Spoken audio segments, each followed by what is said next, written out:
Greetings, this is White Raptor News Ministries. We'll be reading from Samuel chapter 22, David at Adullam and Mizpah. David left Gath and escaped to the cave of Adullam. When his brothers and his father's household heard about it, they went down to him there.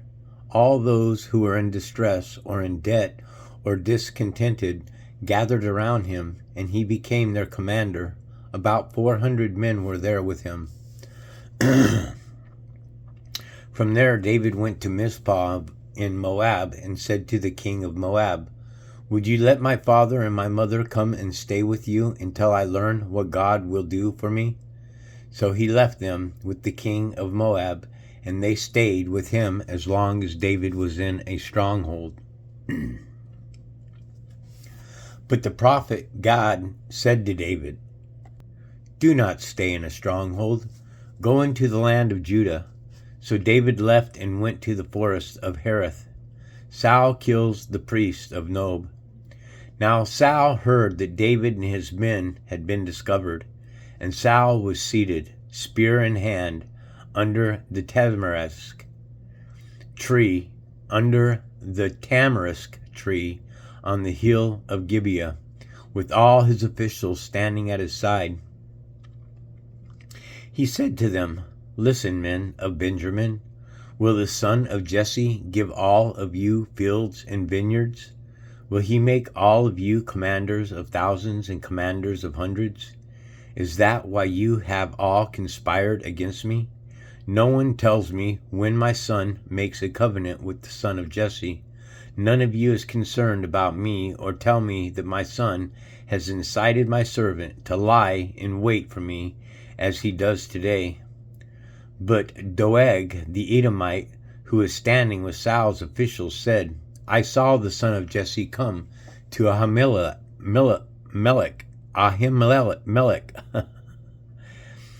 of son of Ahitub at Nob. Ahimelech inquired of the Lord for him. He also gave him provisions and the sword of Goliath the Philistine."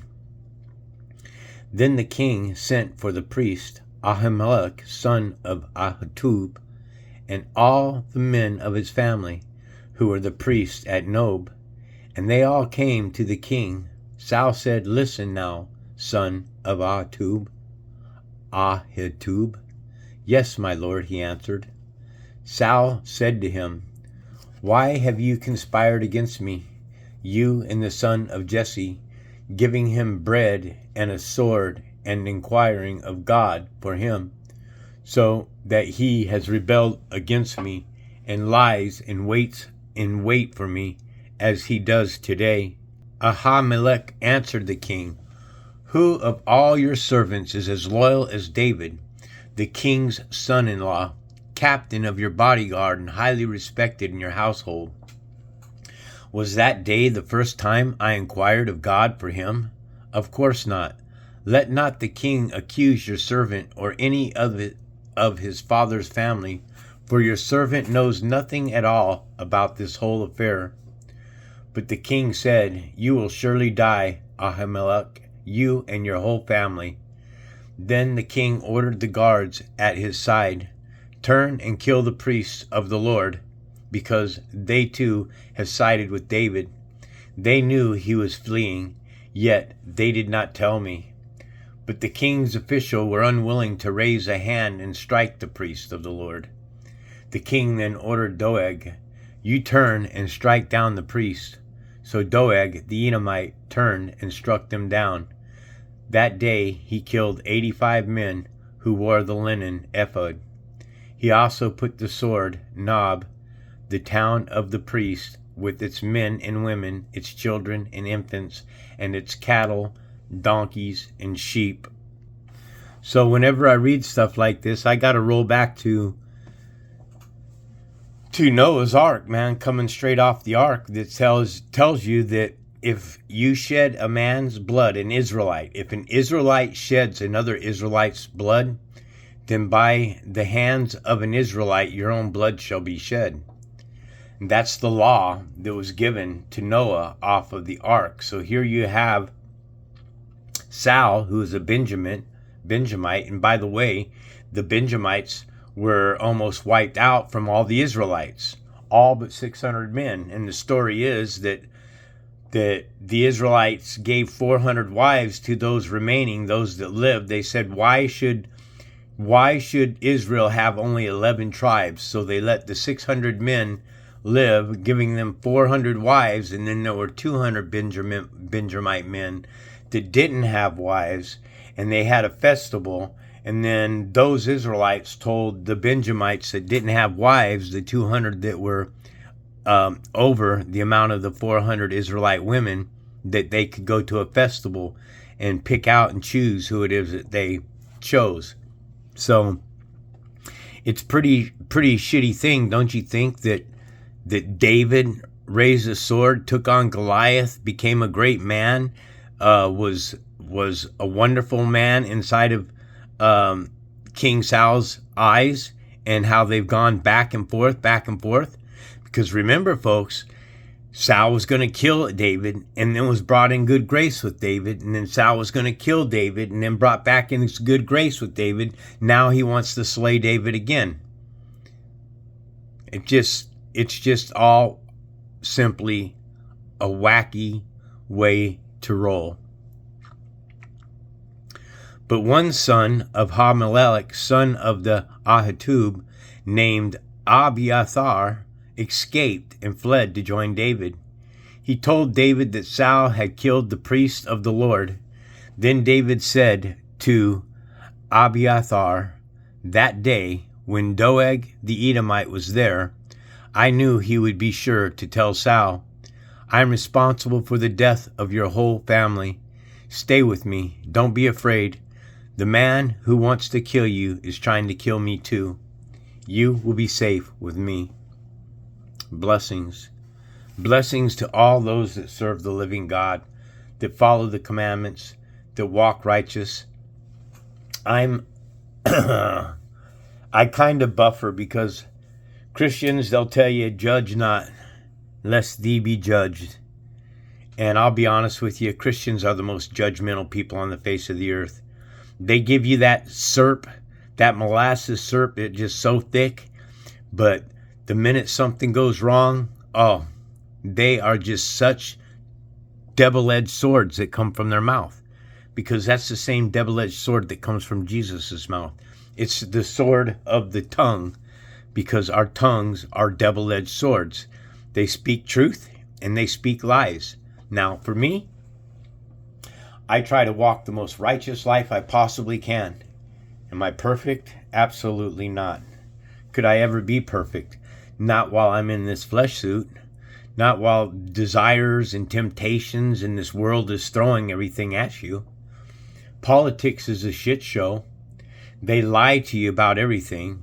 The Donald Trump assassination attempt, alleged assassination attempt, you see those people all wearing that ear patch afterwards? These nutbags here, they're laughing at you. They're mocking you, America. They're laughing at you. Also make note that you see these patches. Let's say it's true that Donald Trump was shot in the ear.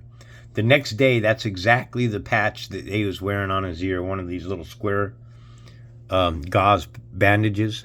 Well, folks, if even a little portion of your ear has been busted off, then that blood, the patch on your ear would carry blood on it, and there was absolutely no blood at all. Also, look at the hat that they're wearing here. This is a Make America Great Again hat, which is MAGA.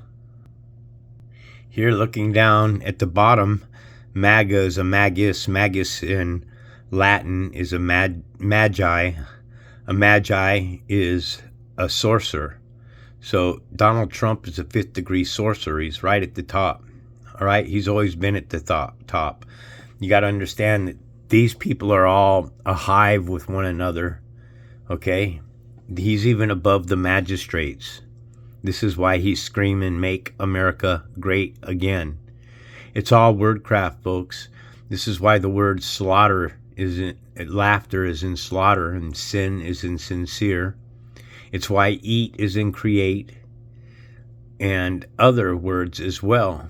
So you've got to understand that the television is craft. It's magic. They're casting spells over you. It's a casting. It's channeling their programming. It's a guide, the TV guide. It's their American dream. Their American dream, these people here, these magistrates and MAGA and magicians and sorcerers. Here, let me show you something else. So when we come to sorcery, pharmacia, pharmaceuticals, prescription drugs, what does it tell you? The use or the administration of drugs, poisoning. They're poisoning us with drugs. It's sorcery and magic arts. Woo! Damn. Oh my God.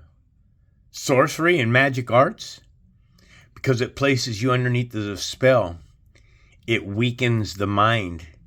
It entraps your soul through their poisoning. Okay? Often found in connection with idolatry and fostered by it. Mizpah, the deception and seduction of idolatry. So they've got you. Look at the television set. I shit you not. If you guys watch television, you sit in front of that tube. What do they shoot down? They shove it down your throat all day long. All these medications all day long, man. Commercial after commercial after commercial. You watch enough of them, and the next thing you're saying is, oh, I got that. And then they want you to take this pill over here. And this, do not take this pill if it causes insane feelings, suicidal thoughts, blood in your urine, poop, stool. It's just on and on and on. If you have any of these side effects, in conjunction with this drug here, can help all the side effects. This, oh my, you cocksuckers, man. Every one of you frickin' doctors producing this garbage, you're going down. When my spirit leaves this flesh suit, if the true God of the living chooses to allow me to find salvation, I don't know how it works, but my prayers are to come back and frickin' carve your fucking hearts from your chests. I want to take your heads and put them on a pole. You people that march through the streets screaming you're queer, you're coming for our children, all of you, you're going to get yours in the end. This is White Raptor News Ministries. Have a great day. Be blessed.